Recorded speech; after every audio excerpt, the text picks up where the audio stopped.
In this episode, you'll discover how the labs and tests you've had at your doctor's office may not be giving you the full picture of your fertility potential, how functional testing is personalized to you in finding the root cause of your fertility struggles, and 3 functional tests that can be beneficial for giving you insight as to why you're not getting or staying pregnant.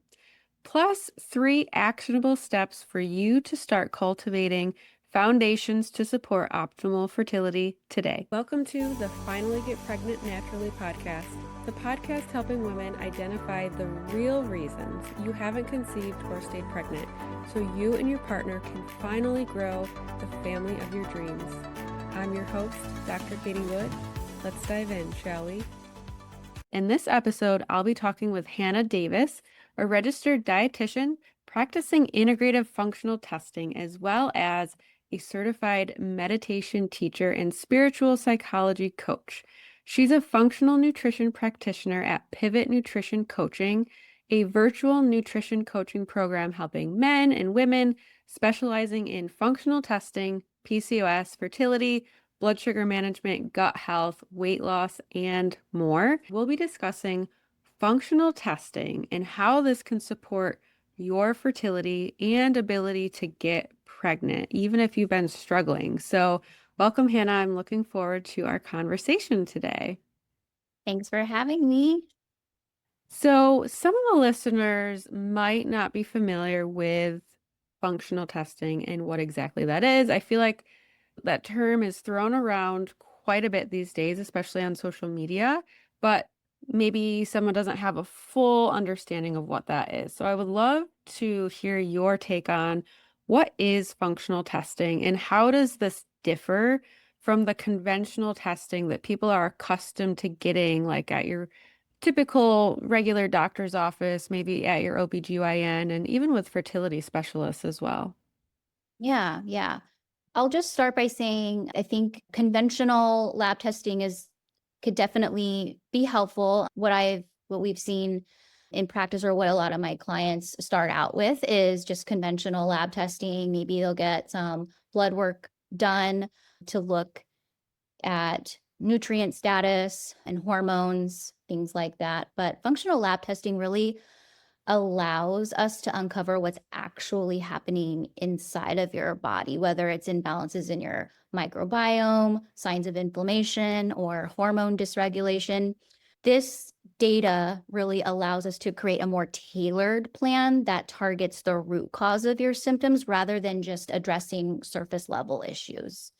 Absolutely. And in functional testing is something that I do as well. And like you said, I think that conventional testing there's nothing wrong with it, but it is just scratching the surface a little bit. They just don't necessarily take that like under the hood, so to say, look at what is going on. And a lot of times it's just a very short piece of time, right? Maybe you get labs drawn on cycle day 3, whereas other things like maybe a Dutch test is actually looking at your entire cycle and things like that. So Yeah. I love that. And in terms of functional testing, you mentioned how it shows what is actually going on underneath inside the body. So to me, that's finding like the root cause of what is going on. So if you've been struggling to get pregnant, a lot of times people are told your labs look normal, right? Unexplained infertility. And that's probably one of the more frustrating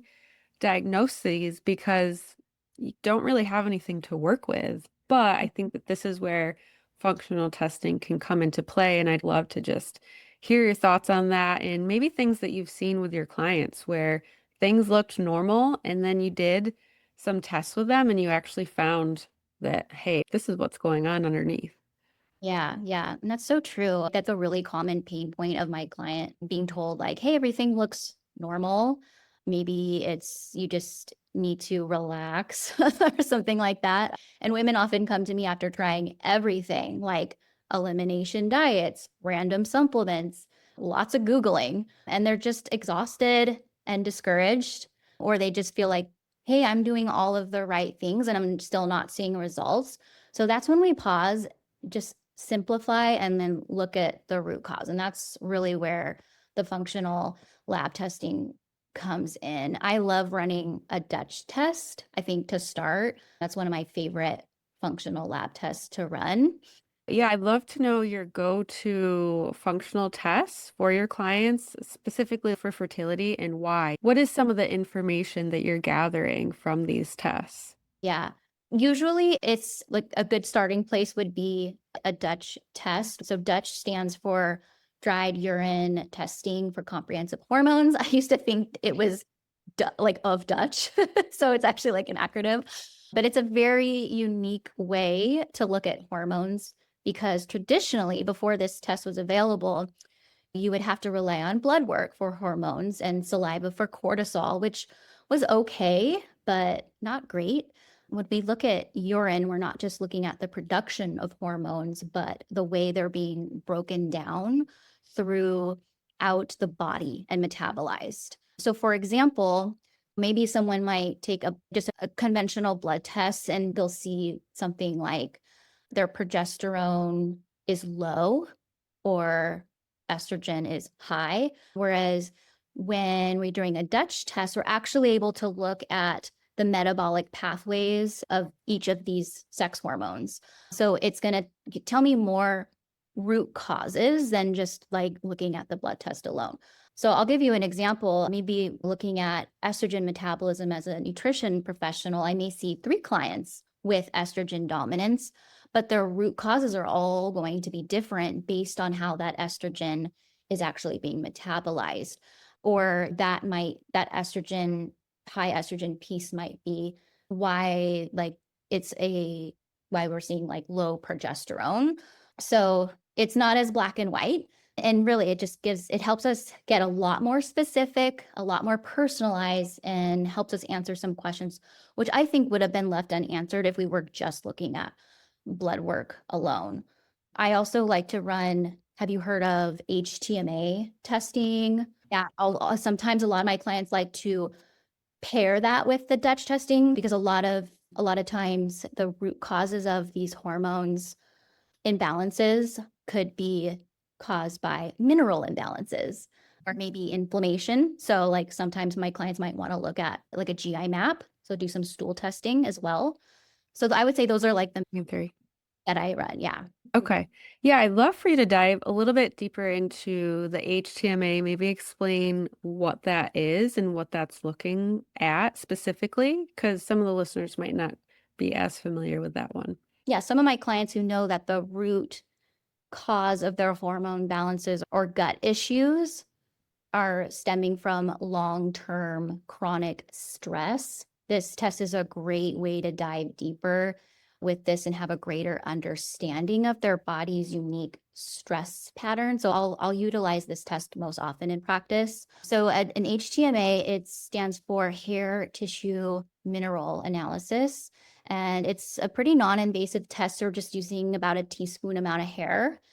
And it's not looking at minerals again like in a traditional way through blood work where that's more in circulation outside of the cell and it's more of a snapshot of what's going on with those minerals like the day you take the blood test. But an HTMA is looking, it's analyzing the tissues, so it's telling us more of like a 3 to 6 month picture of what's been going on, how the body has been using these minerals on a more cellular level, and not just like whether these minerals are high or low, but like actually how the body is actually utilizing those minerals, which are so important for thousands of enzymatic reactions in the body, having a lot to do with hormones, nervous system, adrenals, thyroid, digestion, like all of the things. Really get a lot of info from that one. Yeah, I've actually had an HTMA done. I did it actually about a year ago, and it is really interesting. And just something that maybe you can touch more on is a lot of times when we are struggling to get pregnant, we're doing research on the internet or we're taking supplements that on the surface seems like they helped someone else get pregnant. But what I learned with the practitioner, because I'm not certified in HTMA or anything like that, but with the woman I worked with, that when you're taking things in isolation, it can throw off other minerals in your body. So I had been taking magnesium for quite a while, magnesium glycinate, because I absolutely love that supplement. But my sodium and my potassium were off because I was taking it for so long and I was taking it in isolation. And then I think another one was copper. Copper was off as well. I can't remember what it was, but birth control, I feel like she was talking about in terms of that. So if you want to geek out a little bit on any of those things, I think that could be helpful. Absolutely. Yeah. That's funny you say that because I did an HTMA on myself several years ago. And then I just took one recently because I was curious. Usually I'll do it like every time I have like a significant life event and I want to see what like the stress pattern on my body and what minerals would be the most nourishing and grounding to me during those seasons. But that's funny you say that about the magnesium because I'm always shocked to see that my magnesium levels look pretty optimal. And I've heard so many times like how important magnesium is for nervous system, for hormone balance. It's really good for like sleep, right? So everyone's just throwing magnesium glycinate at everyone. And while that could be very helpful for, I would say most people are deficient in magnesium, that's not the supplement for me. So I don't need that one. That's interesting that you say that. Yeah. But yeah, copper plays a pretty big role too. We see some imbalances with copper from hormonal birth control or a copper IUD. Yeah. And that one's important because so copper is really involved in our mitochondria and the ability to make cellular energy. It's also really important for that thyroid hormone conversion from T4 to active T3, and it helps keep iron inside of the blood cells, so it's not like going into the tissues. So copper is a really important one, especially we're talking about fertility and cellular energy. Our mitochondria needs to be in really tip-top shape so that we can actually manufacture proper levels of sex hormones. So that's often a missing piece, I think, that's not getting talked about regularly. What was your copper doing? Was it high, low? I think it might have been on the higher side because I had previously been on birth control for about 13 years. I took the test, gosh, it would have been 5, 6 years after I've already been off of birth control. But still, yeah, I think it was a little high. And we also have well water. So Okay. the manganese, I think, was high as well. And even though we don't drink the water, you're still showering in it. Yeah. And so that's being absorbed by the skin. Like there's just so many things and individualized factors in your life, which is why this personalized functional testing is so important because it can't be a one size fits all approach. And that copper being high, that's actually a loss. Like it's being pulled into the tissues, or you have a high amounts of copper in your tissues from the IUD, which could disrupt iron regulation. And iron plays such a big role with maintaining blood flow and oxygen to your ovaries. Hmm. Right? Yeah, it is so fascinating. And it's not like this cookie cutter thing. I like how the HTMA is looking more at patterns and it's so individualized, right? I'm not a fan of just influencers do this, but now I'm starting to see more practitioners do this online where they're just like throwing supplements at people without knowing their medical history, their labs, their relationship with food, you know, their Hmm. story. Yeah. Absolutely. So, if someone has been struggling to get pregnant and maybe they've already done some labs and tests with their doctor, maybe even their fertility specialist, because I get this a lot, especially in my DMs, where I'll ask them, what have you done? Have you had any labs done, tests done? What have you looked into? And they'll say, I've done everything. I've looked into everything, but really, they've only looked at what Western medicine, conventional medicine look into, which in my opinion is very surface level. So, what would you say to someone who has been struggling and they feel like they've done everything, but obviously, I think there are other options left for them to look into? Yeah, yeah. I would say functional lab testing, it can be a helpful tool, but I like to encourage people to first just start with a lot of more like foundational things. Maybe someone might think they're doing all of the right things, but and that can be confusing too. We hear a lot of conflicting things and advice online. So I would start with like why ovulation matters. Ovulation's more than just making a baby. It's a sign of overall hormonal health. Even if someone isn't trying to conceive, having regular ovulation supports mood, metabolism, bone density, and your cardiovascular health. So I would also be talking to this person about nourishing the body to signal safety. The body needs to, I'm sure you've talked about this a lot before, how the body needs to feel safe and nourished to ovulate. I would be looking at whether or not this person's eating enough. Because under eating, whether it's unintentional, right? Or maybe intentional, like maybe they're actively trying to lose weight, even that alone can be enough stress on the body to not be making optimal amounts of hormones. So I would say under eating, stress, and inflammation can all suppress that signal of safety to the body. So I would encourage regular meals, making sure we're getting enough calories, and also with that under that umbrella, making sure we're getting the right balance of macronutrients, of carbs, proteins, fats. And then obviously that's going to be promoting blood sugar balance. And I know we've talked about that before too, because one of the biggest disruptors of ovulation would, especially in PCOS, is blood sugar instability. And then I would be talking about regulating the nervous system. And also tracking your cycle is important too. So I like to teach clients how to track ovulation through cervical mucus changes. We can certainly use ovulation predictor kits. Yeah. And then if you feel like you're doing all those things, then I would say functional testing would be needed just for some deeper insights to move the needle. Hmm.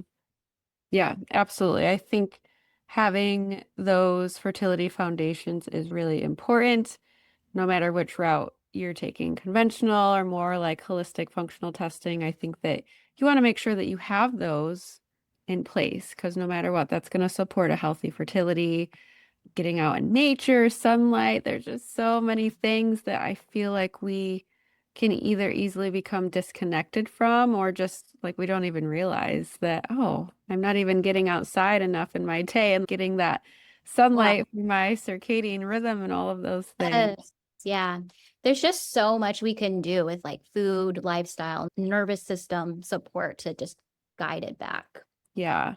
So I know you have a freebie for the listeners, a PCOS 7-day meal plan, which, in my opinion, even if you don't have PCOS, I think that this could be a helpful tool because it's going to help regulate your blood sugar, which is important for everyone, whether you have PCOS, whether you struggle with insulin sensitivity or not. So why don't you tell us a little bit about that? Yeah, over at Pivot, we've put together a freebie. It's a 7-day PCOS diet plan. So even if you don't have PCOS, I still feel like everyone could benefit from a blood sugar friendly, balanced meal plan. And I'm not a big fan of meal plans. I like at Pivot, we like to not really tell people what to eat, but teach them how to eat. But it's a really good place to start and just helping you like learn what a balanced plate looks like. And this has some flexible tools and guidance and support in there. Yeah. So just click on the link in the show notes. And I believe that's also on our website as well. Amazing, which that link will be in the show notes as well. Okay. If you could leave 3 simple action steps for the listeners, what would those be? Okay, that's a great question. I would just start with some real food strategies. So the first step is just to improve the quality of your food choices. Maybe that might mean removing inflammatory oils or added sugars, lots of processed carbohydrates, and replace them with more whole, real food.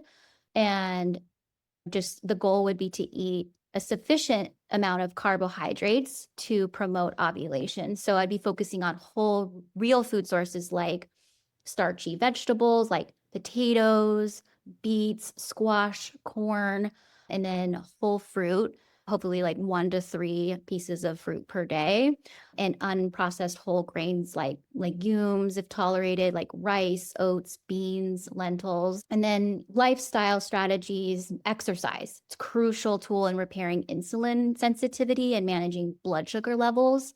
So I'd first focus on increasing daily movement, like tracking your steps. And then maybe next, you maybe consider adding in more resistance training, since these have been shown to have the most metabolic improvements. And then, of course, stress management. I think that's a very broad thing, but it's a key piece of hormonal balance, since adrenal health has the ability to impact the function of your sex hormones. So I would evaluate your sources of stress, reduce what you can, maybe build in some stress relieving activities daily. And of course, sleep is a big one too. Amazing. Thank you. Yeah, those are great lifestyle and dietary changes to make to support overall fertility. And where can the audience find you to learn more and connect with you? You can find me in my main online, like social media would be Instagram. You can find me at Rooted with Hannah. And then you can also find me over at the pivotnutritioncoaching.com website if you were interested in some specialty labs. We do offer functional lab testing with a consultation, or we also have coaching packages as well. Beautiful. Amazing. So, all those links will be in the show notes. And thank you so much for your time and being here today, Hannah, and sharing your expertise with the listeners. Thank you for having me.